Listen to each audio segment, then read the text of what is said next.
Prêt pour la plongée au cœur du réacteur? Commençons par le projet qui marque la fin de l'humiliation.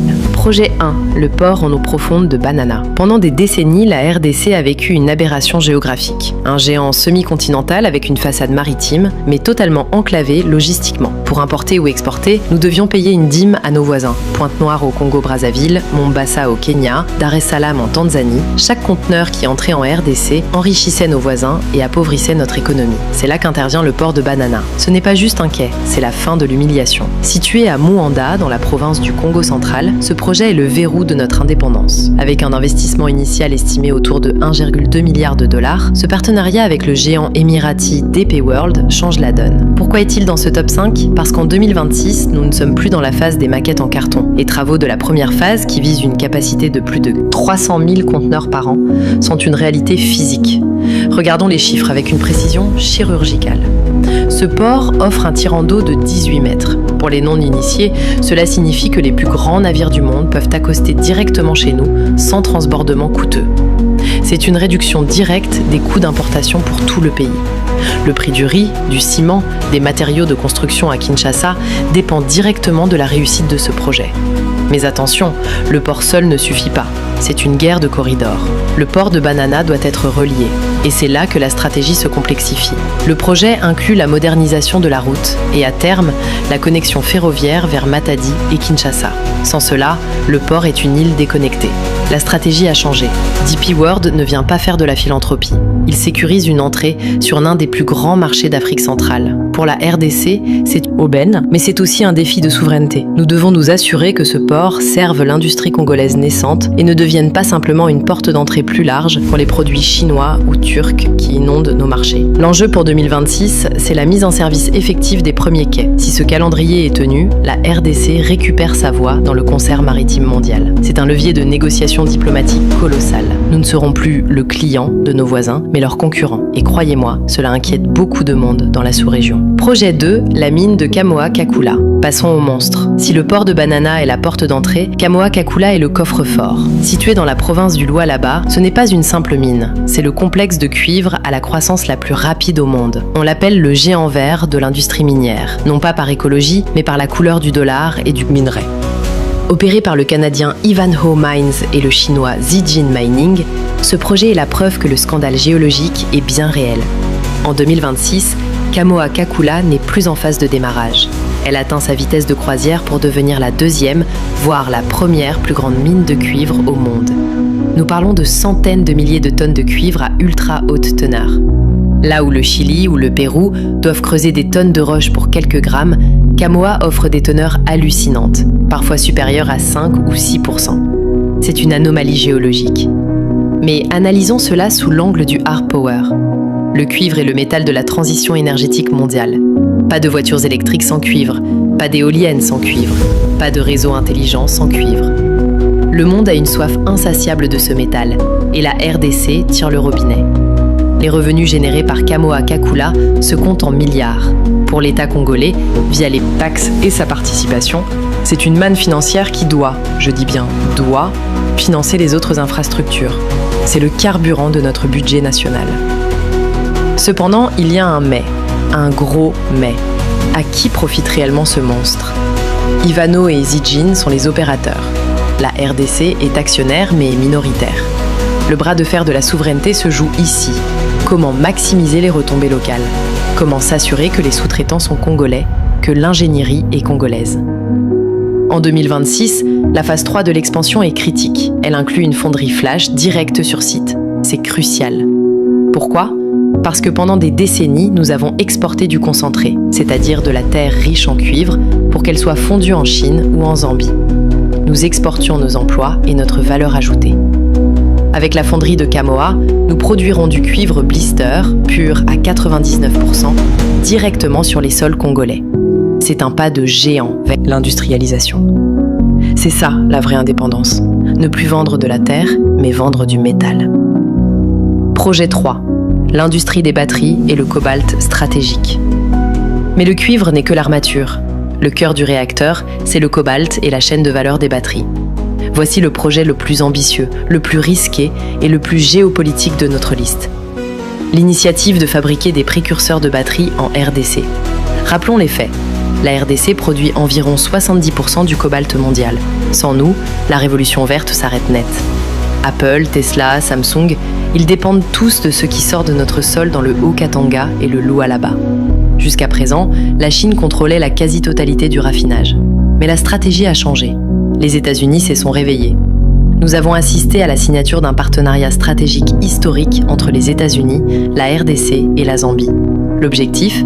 Créer une zone de transformation locale pour les batteries de véhicules électriques. Ce n'est pas juste une mine, c'est une filière industrielle complète. Pourquoi 2026 est crucial ? Parce que c'est l'année où les études de faisabilité doivent se transformer en usines pilotes. Nous ne parlons plus de creuser des trous, mais de chimie de haute précision. C'est un saut quantique technologique. Le projet vise à raffiner le cobalt, le manganèse et le lithium, avec le projet Manono qui se profile, pour produire des précurseurs de cathodes ici même. Selon Bloomberg, construire une usine de cathodes en RDC coûte 3 fois moins cher qu'aux États-Unis et est plus écologique grâce à notre hydroélectricité. Pour la RDC, c'est une question de survie économique. Si nous restons de simples creuseurs, nous resterons pauvres. Si nous devenons les chimistes de la batterie mondiale, notre PIB peut doubler en une décennie. Mais ne soyons pas naïfs, c'est un terrain de guerre froide. La Chine ne laissera pas son monopole s'effriter sans réagir. Les États-Unis, via leur agence de développement DFC, promettent des investissements, mais à quelles conditions ? La condition, c'est souvent d'écarter les capitaux chinois. La RDC se retrouve au milieu, telle une femme courtisée par 2 géants.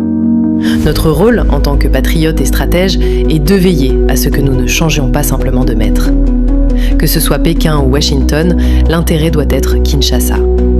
En 2026, nous verrons si le parc industriel transfrontalier RDC-Zambie sort de terre, ou s'il reste un document PowerPoint dans les bureaux de Washington. C'est le test ultime de notre diplomatie économique. Projet 4. Modernisation de la RN1 et de Kinshasa.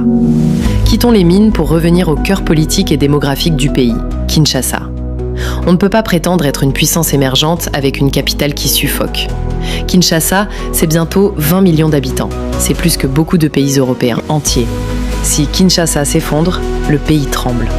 Le 4e projet majeur pour 2026, c'est la modernisation vitale de la route nationale 1, RN1, et des infrastructures urbaines de la capitale, soutenues massivement par des programmes comme ceux de la Banque mondiale. La RN1 n'est pas une route, c'est l'artère aorte du pays.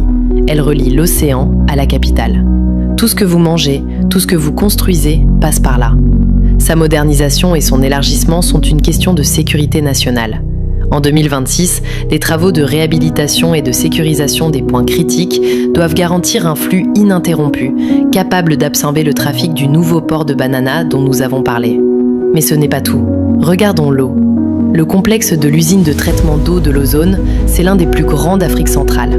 Les phases finales et le déploiement du réseau de distribution doivent atteindre leur maturité vers 2026. L'objectif ? Donner de l'eau potable à des millions de Quinois qui en sont privés. C'est moins sexy que Rodimé que le cobalt, je vous l'accorde. Mais c'est plus important. Pourquoi ?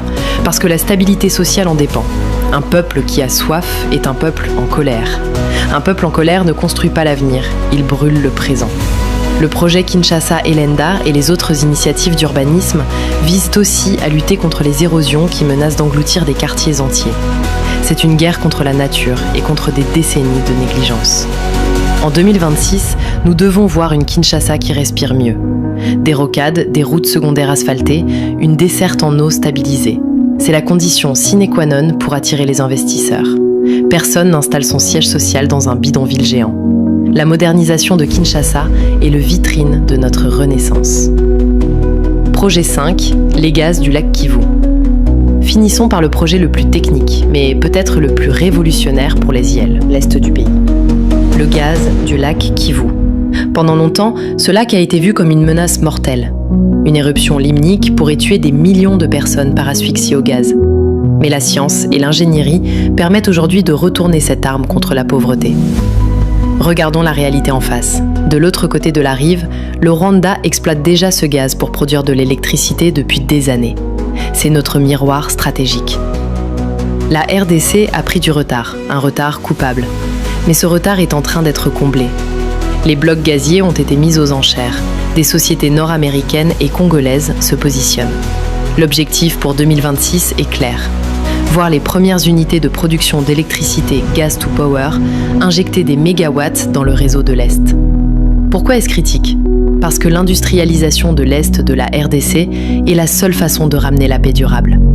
Pour traiter les minerais du Kivu sur place, faut de l'énergie. Beaucoup d'énergie. L'hydroélectricité est géniale, mais prend du temps à construire. Le gaz, lui, est là, prêt à être pompé. C'est une souveraineté énergétique locale. Ne plus dépendre de lignes haute tension qui traversent des zones de conflit, mais produire l'énergie là où on en a besoin.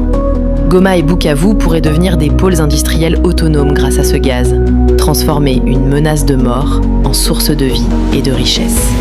C'est ça, le génie congolais que nous voulons voir à l'œuvre. En 2026, si les torchères s'allument, c'est tout l'écosystème économique du Kivu qui change de dimension. Banana, Kamoa-Kakula, les batteries, Kinshasa, le Kivu. 5 piliers, 5 fronts de cette guerre économique. Si nous réussissons ces paris, la RDC de 2030 ne ressemblera en rien à celle de 2020.